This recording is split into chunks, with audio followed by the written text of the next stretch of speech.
Hello दोस्तों, कैसे हैं आप सभी लोग। आशा करती हूँ आप सभी बहुत अच्छे होंगे। आज मैं आप लोगों को एक ऐसे व्यक्ति की कहानी सुनाने जा रही हूँ जिसने अपनी कलाकारी को अपनी साधना में बदल दिया और सारी जिंदगी अपनी कलाकारी की पूजा करता रहा और अंत में उसने अपनी कलाकारी को साधते हुए ही सदा सदा के लिए अपनी आंखें बंद कर ली। तो दोस्तों, क्या आप तैयार हैं कहानी सुनने के लिए? तो ठीक है, कहानी को शुरू करते हैं। महान चित्रकार ऑगस्टी केनवायर जितने अधिक वृद्ध होते गए उतना ही उनका कला प्रेम बढ़ता गया। युवावस्था में वे एक अच्छे चित्रकार थे। उनकी रोजी रोटी उसी से चलती थी, पर दुर्भाग्य से उनके हाथ पैरों में गठिया की शिकायत आरंभ हुई और इतनी बड़ी कि पैरों ने 2 कदम चलने से भी इनकार कर दिया। पहिएदार कुर्सी के सहारे वे घर के एक कोने से दूसरे कोने तक खाने सोने जैसी दैनिक आवश्यकताएं पूरी कर सकते थे। हाथों का यह हाल हो गया कि ब्रश पकड़ना उंगलियों के लिए कठिन हो गया। तब वे उंगलियों के साथ रस्सी से ब्रश बांध लेते और चित्रकारी में तन्मय रहते।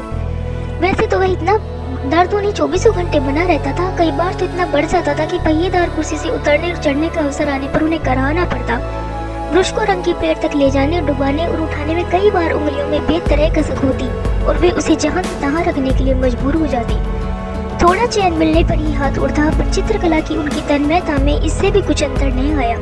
अपंग कला साधक की लगन और कला देखने के लिए दूर दूर से नौसिखिए चित्रकार उनके पास आया करते थे और उस संदर्भ में गूढ़ प्रश्न पूछते थे। एक प्रश्न यह तो होता ही था, 70 वर्ष से अधिक आयु हो जाने के बावजूद जरा जीर्णता और रुग्णता के रहते हुए भी वे किस प्रकार अपने प्रयास में इतने तत्चित्त रह पाते हैं। उत्तर में वे नए कलाकारों को अपनी मनस्थिति का सार बताते हुए यही कहते, यदि कोई कलाकार अपनी कृति और प्रगति को देखकर संतोष कर बैठे, अहंकार करने लगे, तो समझ जाना चाहिए कि उसके विकास का अंत हो गया। प्रगति का एक ही मार्ग है, अकल्पनीय प्रगति तक पहुंचने की उत्कट इच्छा और उसके लिए मजदूर जैसी कठोर श्रम साधना। जिसने थोड़ी सफलता पर अहंकार व्यक्त किया, समझ लो वह मारा गया। प्रगति तो अनंत है, इसलिए उसकी साधना भी असीम ही होनी चाहिए।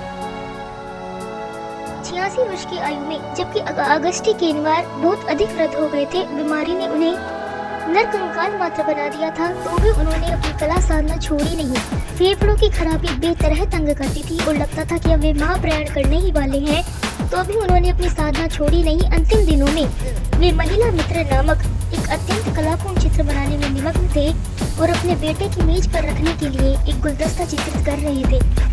डॉक्टरों ने पूर्ण विश्राम के लिए कहा तो उन्होंने एक ही उत्तर दिया, कुछ न करने की, कुछ न सोचने की बात मेरी प्रकृति स्वीकार ही नहीं कर पाएगी। अंतिम दिने उन्हें श्वास का ऐसा विकट दौरा पड़ा जो उन्हें साथ लिए बिना गया ही नहीं। वे फर्श पर बेहोश होकर गिर पड़े। वे होश में आए तो गृह सेविका लूसी ने पूछा, अब आपकी तबीयत कैसी है? तो उन्होंने तबीयत का मतलब अपनी कला साधना से समझा और बुझती हुई आंखों को नए सिरे से चमकाते हुए कहा, लूसी, मैं समझता हूँ कि चित्रकला के बारे में अब मैं कुछ समझने योग्य हो चला हूँ। इसके साथ उस महान चित्रकार ने सदा के लिए आंखें बंद कर ली। तो दोस्तों, ये थी हमारी आज की कहानी जो हमें यह सिखा गई कि हमें हमारी अंतिम श्वास तक किसी भी काम में हिम्मत नहीं हारनी चाहिए और पूरी लगन और निष्ठा से उस काम को करना चाहिए। तो यदि आपको वीडियो अच्छी लगी हो तो प्लीज़ मेरे चैनल को सब्सक्राइब करें और शेयर करें और लाइक करें। Thank you so much. मिलते हैं नेक्स्ट वीडियो में। Bye bye, take care.